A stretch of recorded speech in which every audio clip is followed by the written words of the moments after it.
Hey guys, it's Emerson. Sorry I'm late. It's Saturday.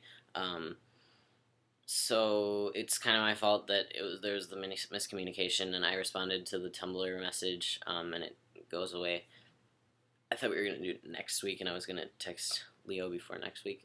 But it sounds like it worked out, and we basically are boiling it down to um, coming out advice. And in the past, I've kind of felt like it's really hard to come up with coming out advice that you can just apply to most situations. Pretty much everything in life, social life, and things like that are situational when it comes to advice. But this is kind of interesting because last semester in one of my social work classes, I did a paper basically analyzing how different generations in my family have taken my coming out as trans and how I came out as trans and all these different factors. And what that basically boiled down to was they all respected me for how I came out to them, and it was different in different situations. I came out to my parents in person, and they really appreciated that.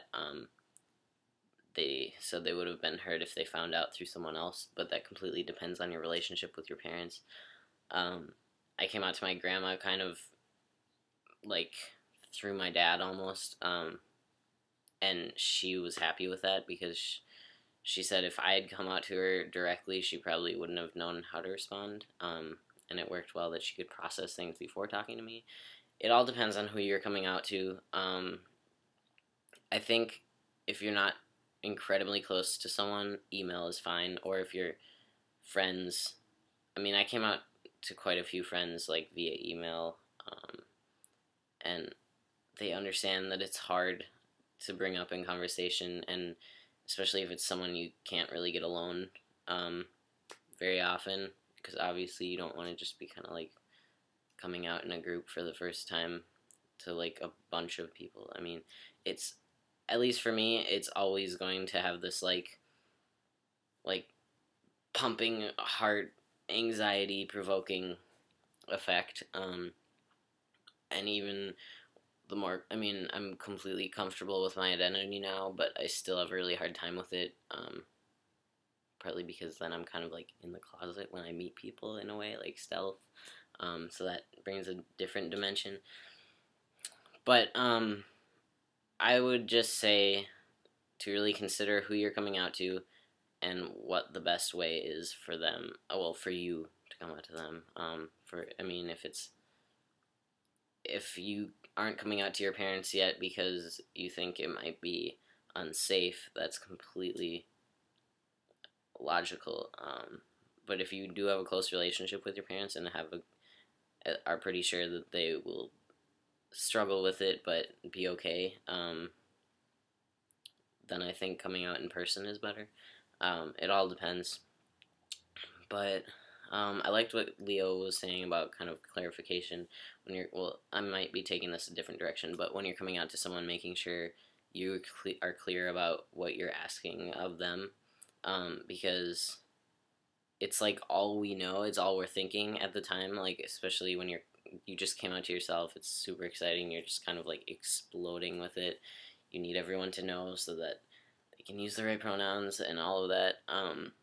But some people like have just heard of the term from you, or like, I mean, it's unfortunate and that's what we need to change, but it's a lot of our realities right now. And so just being clear about pronouns, name, why it's important that they don't misgender you, or at least that the effort is there. It's been helpful in the past to have a second conversation with someone who's really struggling with it, to just see if it's just them continuously slipping up, or if they don't understand how important it is to me. They're all hard conversations to have, but they can really change someone's perspective and how they go about interacting with you, basically. I hope some of that helps. None of you are alone in like the terrible gut feeling when you're coming out to someone. I still have that. Yeah, I guess like a band-aid is usually the best way. nice and quick. Generally, in my experience, it's been a lot better than I expected. I like to expect worse so that I'm not let down. It's kind of also a fault because then I just assume the worst when someone ends up being great, but it's kind of a defense mechanism, you know. But it's also part of keeping yourself safe, like especially with parents and stuff. I think just really, if you can come out to a few friends and have a support system first, then they can help you assess the situation, how certain people might react to it, who doesn't need to know, who needs to know, all of that. I'm gonna cut this off. This is my longest video probably, and I wish you all well in coming out. That's all I got, I guess.